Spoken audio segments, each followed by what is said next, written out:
하시며 내가 나가리다.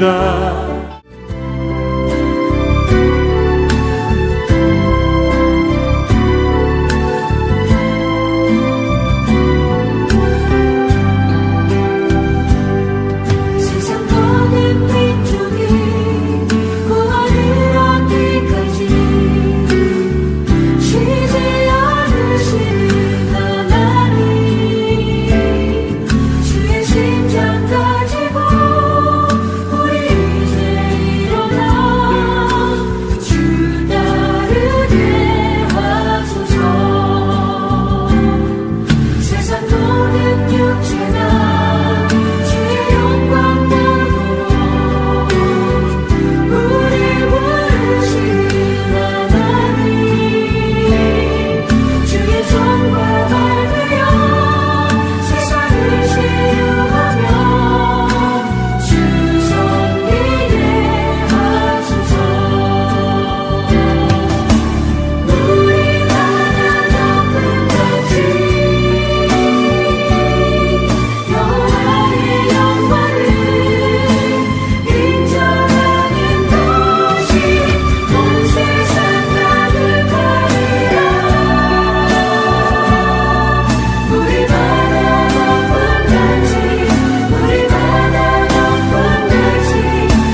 함께 묵상할 말씀은 이사야 11장 1절로 9절 말씀입니다. 1절 이새의 줄기에서 한 싹이 나며 그 뿌리에서 한 가지가 나서 결실할 것이요 그 위에 여호와의 영 곧 지혜와 총명의 영이요 모략과 재능의 영이요 지식과 여호와를 경외하는 영이 강림하시리니 그가 여호와를 경외함으로 즐거움을 삼을 것이며 그의 눈에 보이는 대로 심판하지 아니하며 그의 귀에 들리는 대로 판단하지 아니하며 공의로 가난한 자를 심판하며 정직으로 세상의 겸손한 자를 판단할 것이며 그의 입에 막대기로 세상을 치며 그의 입술의 기운으로 악인을 죽일 것이며 공의로 그의 허리띠를 삼으며 성실로 그의 몸의 띠를 삼으리라. 그때에 이리가 어린 양과 함께 살며 표범이 어린 염소와 함께 누우며 송아지와 어린 사자와 살찐 짐승이 함께 있어 어린 아이에게 끌리며 암소와 곰이 함께 먹으며 그것들의 새끼가 함께 엎드리며 사자가 소처럼 풀을 먹을 것이며 젖 먹는 아기가 독사의 구멍에서 장난하며 젖된 어린 아이가 독사의 굴에 손을 넣을 것이라. 내 거룩한 산 모든 곳에서 해됨도 없고 상함도 없을 것이니 이는 물이 바다를 덮음같이 여호와를 아는 지식이 세상에 충만할 것임이니라. 아멘. 오늘 말씀의 제목은 이새의 뿌리에서 난 한 싹입니다. 이사야 11장은 이사야 선지자의 또 다른 메시아 예언장으로 볼 수 있습니다. 11장은 이새의 줄기에서 난 한 싹 그리고 한 가지를 통해 메시아가 오신다라고 예언하고 있습니다. 여기서 이새의 줄기에서 한 싹이 나며 그 뿌리에서 한 가지가 나서 결실할 것이란 이 예언은 이새의 아들 다윗이 건설한 다윗 왕국, 다시 말해 유다 왕국이 주전 586년에 바벨론 포로가 됨으로 큰 위기를 맞지만 다시 귀환으로 회복되는데 바로 메시아는 유다 왕국이 포로됨으로 잘려진 나무 줄기에서 자라는 싹처럼 결국에는 다윗 왕조의 후손으로 오실 것을 예언한 것입니다. 다시 말해 메시아가 유다 왕국이 바벨론의 포로가 되는 가지가 잘리는 그런 위기 속에서 다시 70년 후에 고국으로 귀환하고 돌아오는 것처럼 이제 다윗 왕조가 큰 위기를 맞지만 결국은 메시아가 그 다윗의 후손으로 뿌리에서 가지에서 다시 나온다라는 것을 예언하는 것입니다. 여기서 한 싹과 한 가지는 바로 메시아이신 예수 그리스도를 가리키는 상징적인 언어 그리고 단어입니다. 사무엘상 16장 12절에 보면 여호와께서 이르시되 이가 크니 일어나 기름으로 부으라 말씀하신 사람이 바로 다윗이었습니다. 아버지 이새는 양을 치는 막내 다윗은 기름 부음을 받을 것으로 전혀 생각하지 않았지만 하나님께서는 바로 그 의외적인 사람 막내 다윗에게 기름을 부은 것입니다. 이 사건을 통하여 다윗의 후손인 예수님은 바로 이새의 줄기에서 난 한 싹이며 그 뿌리에서 나서 결실하게 된 한 가지로 상징되는 그리고 불려지는 다윗의 뿌리, 다윗의 한 싹이 된 것입니다. 줄기에서 난 싹과 그 뿌리에서 난 한 가지는 바로 새로운 시대, 새로운 왕국을 향한 이상과 메시지를 담고 있는 것입니다. 바로 이 한 싹과 한 가지이신 예수 그리스도 위에 여호와의 영이 강림하신다라고 예언하죠. 이사야 선지자에 의하면 여호와의 영이 강림하셨다라는 것은 다음과 같은 의미를 가지는 것입니다. 다시 말해 지혜와 총명의 영이요, 모략과 재능의 영이요, 지식과 여호와를 경외하는 영이 메시아이신 예수님에게 강림하시는 것입니다. 예수님에게 여호와의 영이 함께 하심으로 그분에게는 지혜와 총명이, 모략과 재능이, 지식과 여호와를 경외하는 영이 함께 하는 것입니다. 여호와의 영이 우리 예수님 위에 강림하심으로 예수님은 완전한 하나님이며 완전한 인간으로서 맡겨진 사명과 사역을 잘 감당할 수 있게 되었다라는 것입니다. 이 세상에서 누가 예수님의 지혜와 총명을 따라갈 수 있을까요? 누가 예수님의 모략과 재능에 도전할 수 있을까요? 누가 예수님의 지식과 여호와를 경외하는 것을 흉내낼 수 있을까요? 아무도 없다는 것입니다. 오직 예수님만이 유일하게 여호와의 영이 강림하심으로 완전한 사명과 사역을 이루실 수 있었던 것입니다. 이사야 선지자는 장차 790년 후에 오실 메시아이신 예수님의 사명과 사역을 이렇게 소개하고 있습니다. 예수님은 여호와를 경외함으로 즐거움을 삼을 것이다 라고 소개합니다. 무슨 말일까요? 예수님은 평생 여호와를 경외하는 즐거움을 누린 사람입니다.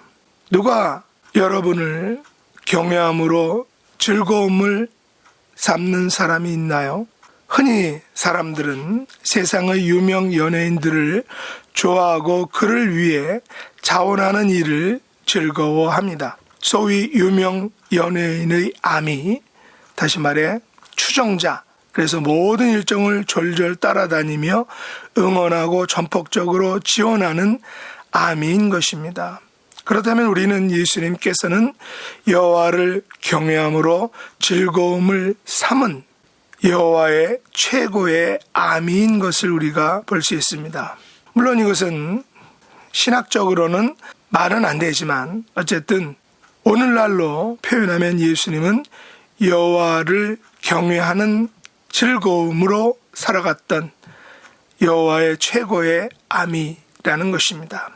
우리가 잘 아는 베드로 사도는 예수님으로부터 요한의 아들 시몬아, 내가 이 사람들보다 나를 더 사랑하느냐라는 질문을 3번이나 받았죠. 물론 베드로는 내가 주를 사랑하는 줄을 주께서 아시나이다 라는 동일한 이 3번의 답을 했습니다. 하지만 결과는 어땠습니까? 베드로는 동일하게 3번이나 예수님을 모른다고 부인하였던 것입니다. 그러나 예수님은 항상 여호와를 경외함으로 즐거움을 삼았던 것입니다. 심지어 예수님은 십자가를 져야 할 상황에서도 내 뜻대로 마시고 아버지의 뜻대로 하옵소서라고 하는 하나님을 경외하는 데 즐거움으로 삼은 최고의 암이었던 것입니다. 예수님은 눈에 보이는 대로, 귀에 들리는 대로 심판하거나 판단하지 않으셨습니다. 사실 보이는 대로, 들리는 대로만 판단해도 매우 잘하는 것입니다. 하지만 예수님은 보이지 않는 것까지도, 들리지 않는 것까지도 보고 듣고 판단하셨다는 것입니다. 물론 예수님께서는 이렇게 하시려고 조용한 곳을 찾아 아버지께 기도하였죠. 우리가 하나님 아버지를 즐겁게 해드리려면 저절로 되지 않는다는 것입니다. 예수님처럼 항상 하나님을 향하는 마음과 삶을 살아야 하는 것입니다. 그래서 예수님은 조용한 시간을 내서 하나님과의 만남을 가졌던 것입니다. 예수님은 공의로 가난한 자를 심판하며 정직으로 세상의 겸손한 자를 판단하셨습니다. 예수님은 과부의 2렙돈의 가치와 그의 헌신을 알아주신 것입니다. 예수님은 이스라엘 중에서 백부장의 믿을 만한 사람을 보지 못했다고 하실 정도로 정직함으로 사람을 잘 판단하신 분이십니다. 반면에 예수님께서는 이브의 막대기로 세상을 치셨으며 입술의 기운으로 악인을 죽이셨습니다. 입의 막대기와 입술의 기운으로 바리새인들과 사두개인들의 잘못된 믿음을 지적하시고 나무라시고 치셨던 것입니다. 예수님은 공의로 허리띠를 삼으시며 성실로 몸의 띠를 삼으셨습니다. 예수님께서는 하나님의 공의를 만족시키시려고 인간들을 대신하여 십자가에 달려 죽으셨습니다. 인간들의 죄와 사망의 문제를 십자가를 지심으로 해결해 주신 것입니다. 예수님은 당신의 백성들을 구원하시기 위하여 하나님 앞에 성실하심으로 형벌을 대신 받으신 것입니다. 그렇다면 예수님께서 이렇게 하심으로 당신의 백성들을 위해 하신 것이 무엇입니까? 예수님께서 메시아로서 이 땅에 오시고 십자가에 달려 죽으심으로 이루신 일들이 무엇인가요? 바로 6절로 9절의 내용들을 이루신 것입니다. 예수님께서는 한 싹과 한 가지가 되셔서, 다시 말해 메시아가 되셔서 당신의 나라에 물이 바다를 덮음같이 여호와를 아는 지식이 가득하게 만들어주신 것입니다. 구체적으로 말하면 예수님께서 가져오신 하나님의 나라에서는 이리가 어린 양과 함께 살며 표범이 어린 염소와 함께 누우며 송아지와 어린 사자와 살찐 짐승이 함께 있어서 어린 아이에게 끌리며 염소와 곰이 함께 먹으며 그것들의 새끼가 함께 엎드리며 사자가 소처럼 풀을 먹을 것이며 젖 먹는 아기가 독사의 구멍에 장서 장난하며 젖된 어린 아기가 독사의 굴에 손을 넣을 것이다 라는 것입니다. 이런 모습들을 여러분 상상해 보시기 바랍니다. 과연 이것이 이루어질 수 있을까? 그러나 예수님을 통해서 이루어졌다는 것입니다. 다시 말해 하나님 나라에서는 이처럼 해됨도 없이 상함도 없이 온전한 나라, 완전한 하나님의 나라가 이루어지는 것입니다. 이 같은 완전한 하나님의 나라의 모습을 물이 바다를 덮음같이 여호와를 아는 지식이 세상에 충만하게 되는 그 세상, 이것이 바로 하나님 나라의 모습인 것입니다. 우리는 이 세상을 가리켜 하나님의 나라라고 부르게 되는 것입니다. 물론 이 하나님의 나라는 여러 가지 면을 가집니다.